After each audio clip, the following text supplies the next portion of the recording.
सुप्रभात बच्चों।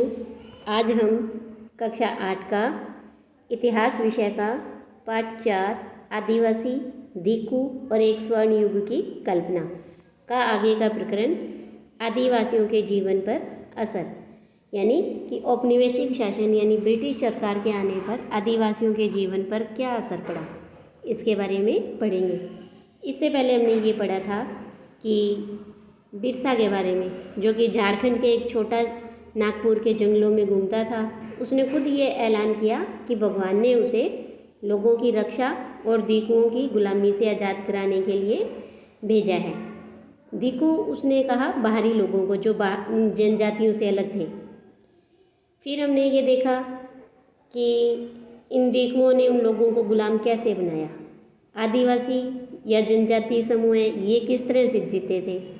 तो ये लोग क्या है कि कुछ झूम खेती करते थे, कुछ घुमंतू खेती। झूम खेतू का मतलब घुमंतू खेती, जिसमें क्या था कि पेड़ों के ऊपरी हिस्से को काट कर और नीचे जो घास फूस थी छोटी उसे जलाकर ज़मीन को खाली करते थे। और ये लोग क्या करते थे कि बीज को रोपने की बजाय बीजों को बिखेर देते थे, और जब फसल तैयार हो जाती तो उस फसल को काट कर और उस भूमि को परती, यानी कि उस भूमि को कुछ समय के लिए खाली छोड़ देते थे और खुद दूसरी जगह चले जाते थे। तो इससे क्या होता था, जो ज़मीन खाली छोड़ी है, परती छोड़ी है, वो थोड़े समय बाद भूमि दोबारा से उपजाऊ हो जाती थी।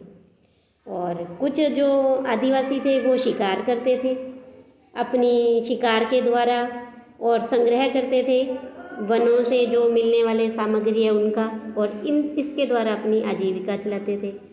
कुछ पशुपालन करते थे। ये पशुपालन भी अपना एक स्थान से दूसरे स्थान पर घूमकर ही करते थे। जैसे कि अगर एक स्थान पर घास खत्म हो गई तो वो दूसरे स्थान पर अपने पशुओं को साथ लेकर चले जाते थे। तो आज हम ये पढ़ेंगे कि कुछ आदिवासी एक जगह पर भी खेती करते थे, कैसे करते थे, और औपनिवेशिक शासन से आदिवासियों के जीवन पर क्या असर पड़ा। तो चलिए पहले यहाँ देख लेते हैं थोड़ा सा कि शिकार का वक्त, बुआई का वक्त और नए खेतों में जाने का वक्त। क्या आपने कभी इस बात पर ध्यान दिया है कि विभिन्न प्रकार के समाजों में रहने वाले लोगों की काम और समय के बारे में समझदारी है वो एक जैसी नहीं होती। विभिन्न क्षेत्रों में रहने वाले घुमंतू आदिवासियों और शिकारियों की ज़िंदगी एक खास क्रम, मर्द और औरत के बीच कामों के बंटवारे से चलती थी। यानी उनका एक क्रम रहता था कि शिकार का वक्त कौन सा है, बुआई का कौन सा है, और कौन से काम को मर्द करेंगे, कौन से काम को महिलाएं यानी औरतें करेंगी। तो ब्रिटिश मानव विज्ञानी बेरियर एल्विन ने 1930 और 1940 के दशकों में कई साल मध्य भारत के बेंगा और खोंड समुदायों के बीच बिताए थे। एल्विन द्वारा लिखित निम्नलिखित अंशों को पढ़कर इस समयक्रम और कामों के बंटवारे के बारे में समझा जा सकता है। वे लिखते हैं कि चैत में, यानी जब हमारे भारतीय जो महीने हैं चैत यानी मार्च अप्रैल का समय, उसमें औरतें इकट्ठा करने और बचे कुचे ठूंठों को काटने जाती थी। पुरुष बड़े पेड़ों को काटते थे और शिकार पर जाते थे। शिकार पूरे चांद के समय पूर्व से ही शुरू हो जाता था, यानी पूर्णिमा से पहले। शिकार के लिए बांस के फंदों का इस्तेमाल करते थे। औरतें सागो, इमली, मशरूम, जिसे हम कुकरमुता आदि फल है वो बीन कर लाती थी। और जो ये इन फलों को बीन करके वो क्या करती थी कि ये जड़ें और जो कंद है वो इकट्ठा करती, महुआ के बीज इकट्ठा करती थी। तो मध्य भारत के आदिवासियों में बैगाओं को सबसे अच्छा शिकारी माना जाता था, क्योंकि ये हमने पढ़ा था इससे पहले कि जो बेगा है वो अपने आप को जंगल की संतान मानते थे और वो किसी के यहाँ मजदूरी करने में विश्वास नहीं रखते थे। तो बैसाख में जंगलों को जलाया जाता था।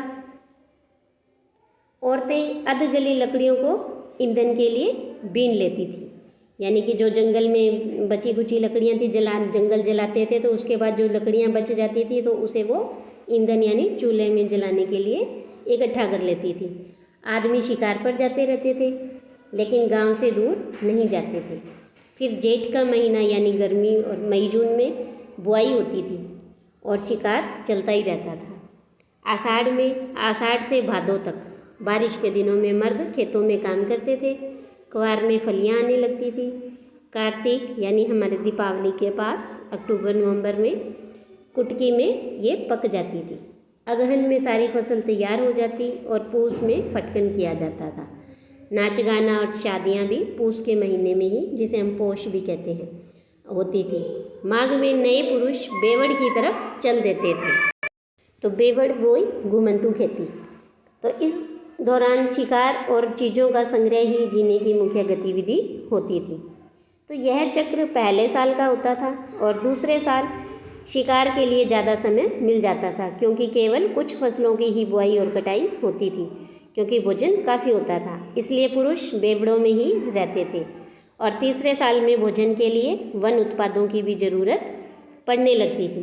तो इस तरह से देखो कि हमने ये देखा कि किस तरह से इन लोगों के जो जनजाति समूह हैं, आदिवासी लोग हैं, ये किस तरह से अपनी आजीविका चलाते थे, किस तरह से ये जीते थे। इसके बाद कि कुछ लोग हैं वो एक जगह पर ही रहकर खेती करते थे। झूम खेती के अलावा वो एक जगह पर खेती भी करते थे।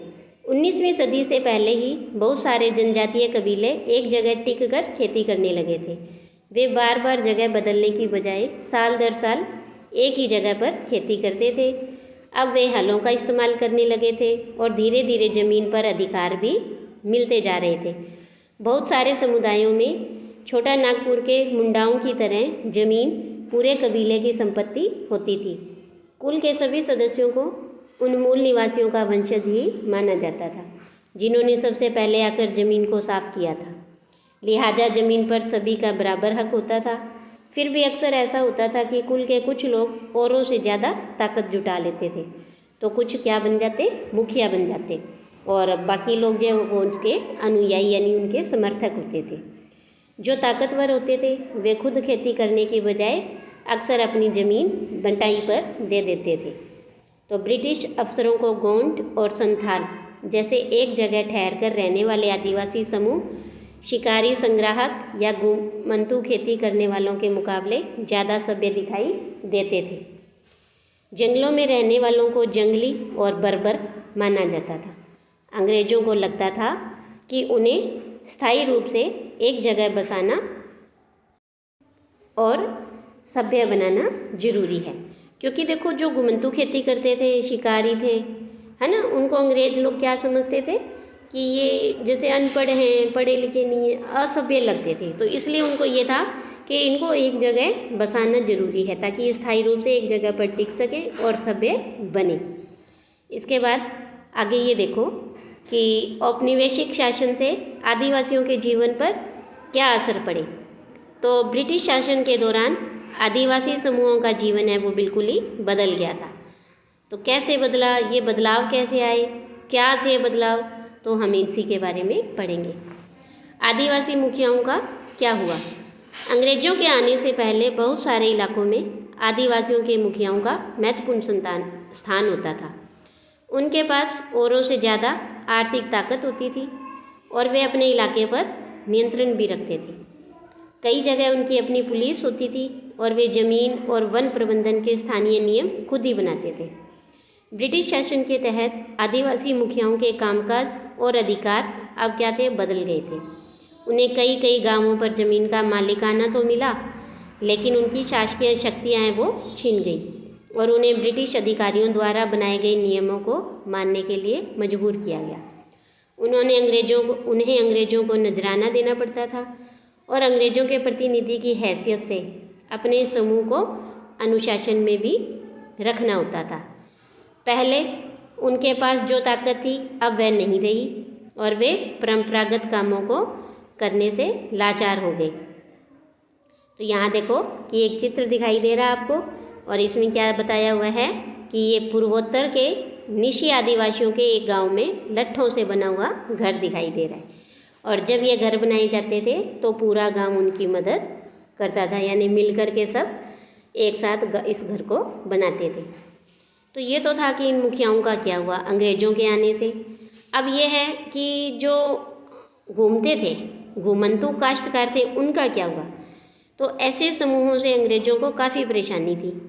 जो यहाँ वहाँ भटकते रहते थे और एक जगह ठहर कर नहीं रहते थे। तो वे ये चाहते थे कि जो आदिवासी हैं वो अपने समूह को एक जगह स्थायी रूप से रहें और एक ही स्थान पर टिककर खेती करें।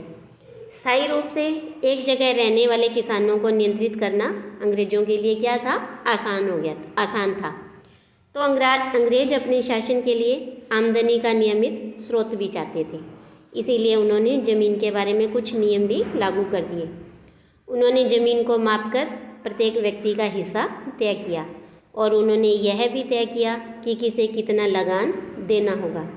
कुछ किसानों को भूस्वामी और दूसरों को पट्टेदार घोषित किया, जैसा कि हमने अध्याय 2 में भी देखा था कि पट्टेदार अपने भूस्वामियों का भाड़ा चुकाते थे और भूस्वामी सरकार को क्या करते थे कि वो सरकार को लगान देते थे।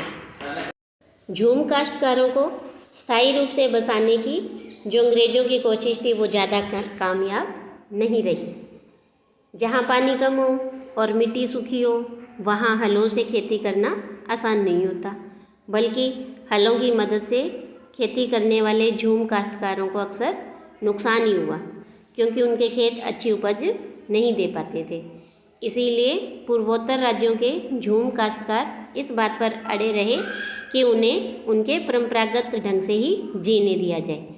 व्यापक विरोध के फलस्वरूप अंग्रेज़ों को आखिरकार उनकी बात माननी पड़ी और ऐसे कबीलों को जंगल के कुछ हिस्सों में घुमंतू खेती की छूट दे दी गई।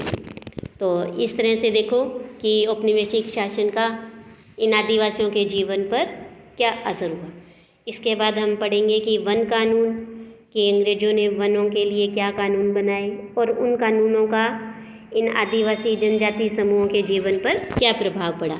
आज के लिए इतना ही, धन्यवाद।